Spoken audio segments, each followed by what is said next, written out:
देखिए रोल थोड़ा अलग हो जाता है जी। विधायक के नाते 10 वर्षों में मैंने अपनी विधानसभा की चिंता की, अपनी विधानसभा के विषयों को सदन में उठाया जी। उसके साथ साथ प्रदेश के ऐसे विषय जी। जो उस सदन के अंदर चर्चा होकर सरकार को हम समाधान के लिए एक विषय देते हैं चर्चा करने के बाद, उस रोल में रहने के बाद अब स्पीकर के रोल में जब मैं अपने आप को देखता हूं तो वास्तव में एक हाउस के कस्टोडियन के रूप में मुझे काम करना है।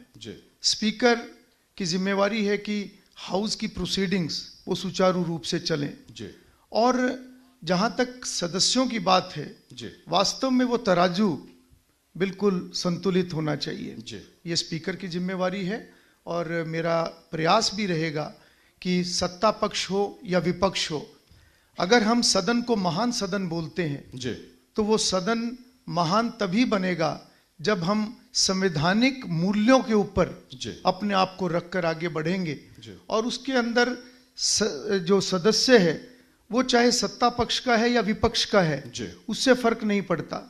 जब चर्चा सदन के अंदर होती है वो पूरे प्रदेश को आगे बढ़ाने के लिए चर्चा होती है, प्रदेश की प्रगति के लिए चर्चा होती है, गरीब लोगों के लिए, आम जन के लिए, हर वर्ग के लिए योजनाएं कैसे सही तरीके से जमीनी स्तर पर पहुंचे उसकी चर्चा होती है। इसमें इंपॉर्टेंट है कि चर्चा कितनी सार्थक हो। चर्चा जितनी सार्थक होगी उतना ही अच्छा समाधान निकलेगा, चर्चा जितनी सार्थक होगी उतने ही अच्छे कानून बनेंगे।